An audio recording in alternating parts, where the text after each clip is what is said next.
Hi, and welcome to Read to Me, Mrs. Avignon. I'm continuing on with the Dear Americas series, The Winter of Red Snow. I'm starting today with March 5th, 1778, Tuesday. 10 straight days of sunshine. Helen is so large with child, she has trouble lying down at nights. Papa brought her cot down by the fire and raised the back so she can sleep sitting up. She complains not, but I know she is glad she doesn't have to climb the stairs. Lucy's parents are sick with worry. They have come over twice this week. What am I to do? If I tell, Lucy shall feel betrayed, but if I keep her secret, is it proper to let her family suffer so? May 6th, 1778, Wednesday. What a grand day. It is late now, and I will try to put it all down before my candle goes. At dawn, we woke to the call of a fife and a single drummer. Such a beautiful morning, cool with sunshine. Birds have returned to the trees, making nests and song. Finally, there are flowers. The slopes of Mount Joy and Mount Misery are purple and red with azaleas. Even the shade is bright with yellow from blooming laurel. From 9 until 10:30, a hush fell over the valley. Everywhere, soldiers with their officers knelt together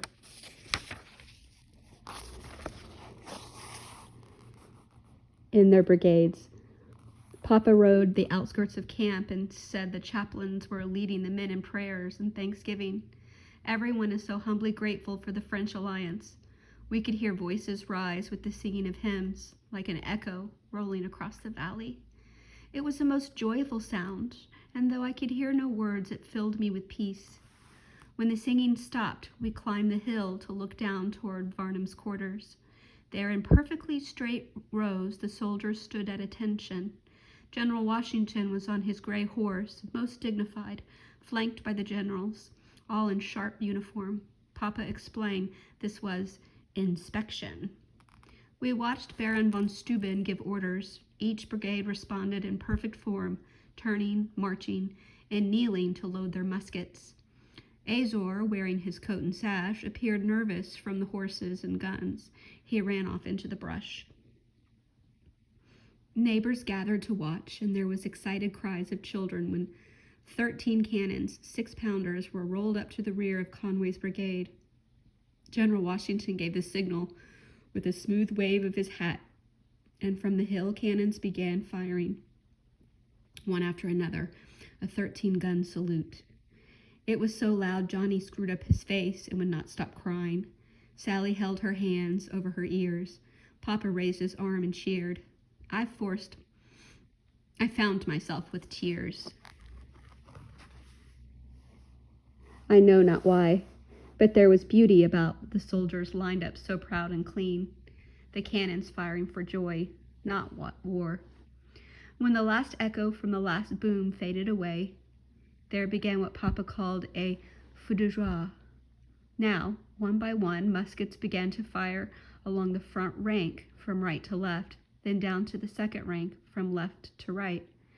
The shots rippled back and forth, raising smoke like dozens of chimneys. The whole effect filled every one of us with excitement and hope. This was our army, no longer weak or frightened or cold.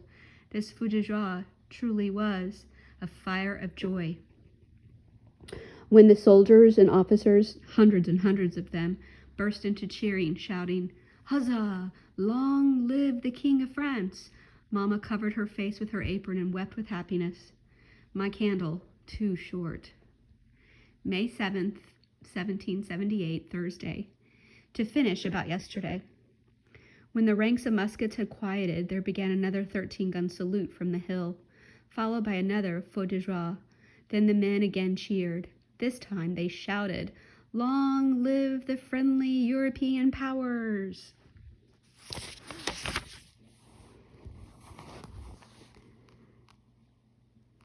Then once more the 13 cannons blazed, one after another, and once more the musket shot rippled through the wood ranks.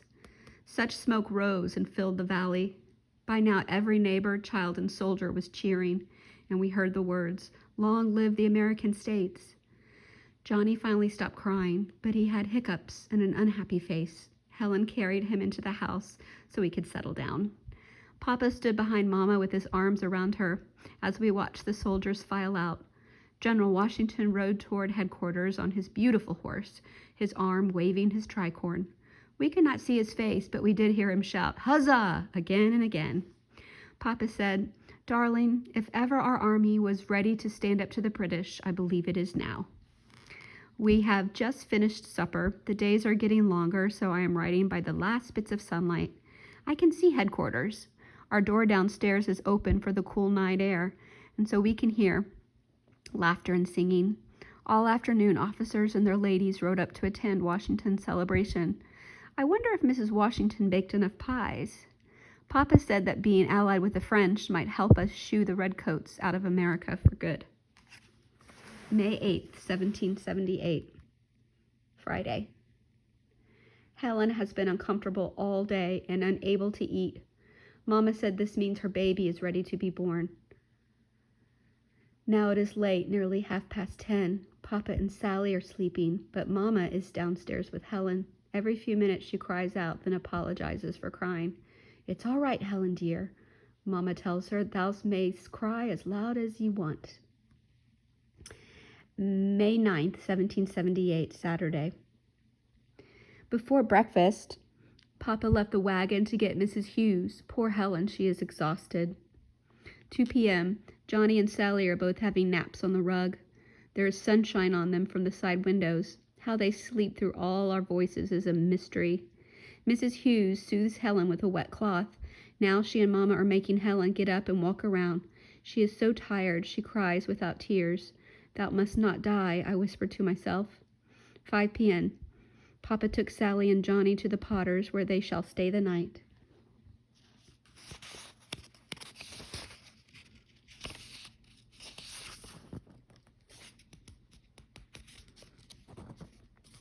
Okay. May 10th, 1778, Sunday. I'm nearly too tired to write this, but Mama says there must be a record. It is 4 o'clock in the morning. The sun is not yet up. A baby girl was born 15 minutes ago. May 11th, 1778, Monday. We have all had some rest, and so it is easier for me to write. Helen is sleeping in Mama's bed, her tiny daughter at her side.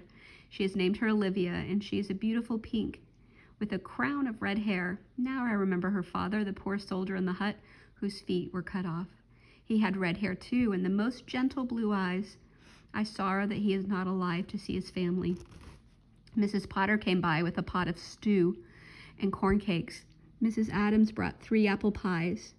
I knew not what to say when we opened the door and saw Mrs. Fitzgerald standing there with a basket on her arm. "For the new baby," she said. She turned and walked quickly down the road. We lifted the cloth. There inside was a small quilt, booties, and a rag doll with a pretty blue dress. May 12th, 1778, Tuesday. We are a day late going to doing the general's laundry, but Mama says sometimes that is the way of things. We have strung 2 lines outside between the trees and fence to let the sun do its quick work. It is much more pleasant to iron and fold when shirts and such dry in the fresh air instead of a sooty house. Mama is teaching Helen how to nurse her baby and keep her clean and warm. I held Olivia and rocked her. Oh, she's beautiful. May 13th, 1778, Wednesday. We heard today that a girl with shorn hair was seen at one of the hospitals working as a nurse. Mr. Smith and Papa left immediately to find her, and everyone is praying that it is Lucy. All day I worried if I should tell where Lucy really is, and worried myself so much that I got a terrible stomachache. Reverend Curie came for supper, but I stayed in my bed, listening through the floor cracks. He said a drummer boy was given 50 lashes for trading shirts with a British soldier. How this was discovered, he didn't say. Also, a soldier was given 200 lashes after he was caught running away from his commanding officer. Reverend Curie asked our prayers for the great number of soldiers who were sick. Men are dying of the pox and other infections. They are being buried naked so that their clothes can be passed on to others in need. May 14th, 1778, Thursday. The girl with shorn hair was not Lucy, which I knew it wouldn't be. At breakfast, we prayed for her and for the soldiers. I silently asked God to show me what to do. There are Indians in camp, Oneidas and Tuscaroras. I saw them walk along the road toward headquarters, dressed in a curious assortment of deerskin leggings and soldier coats, feather ornaments and tricorns. They have volunteered to help General Washington. I want to see the Indians, Sally demanded. Up close, please. I was fearful, but Papa said not to be. They are Mohegan and Stockbridge Indians already serving the brigades from Massachusetts and Connecticut, Abby, and they are as loyal as any of the other men. Still, I stayed home. 2 hours later, Sally burst in the front door. Abby, I saw one. He had tattoos on his arms and face, and guess what he did? What? He walked into Mrs. Washington's kitchen. There was a hot roast beef on the table, and he grabbed a chunk of it with his finger and thumb, and he twisted it out, and he walked to the front door right past me, and he began to eat and dripped grease all over the floor. Abby, I saw an Indian, and I feared not. Sally is now in Mama's room telling her adventure to Helen and Elizabeth. When I see how tenderly Helen holds her new little daughter,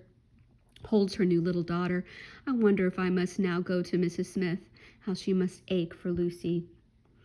May 17th, 1778, Sunday.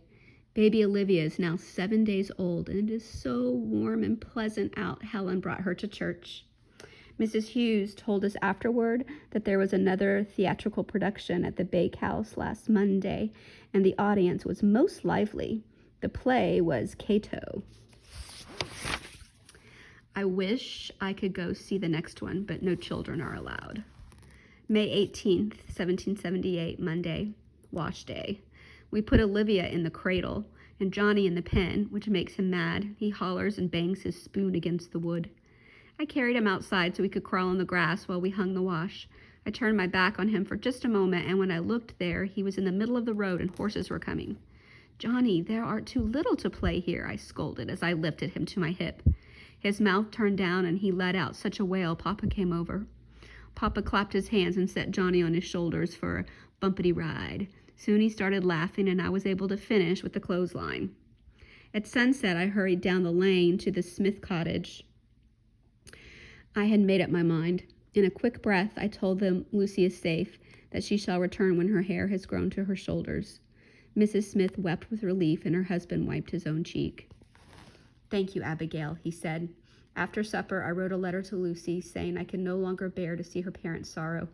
But they know not where you stay, I wrote, and for now I shan't tell a soul. And I'm going to stop right there.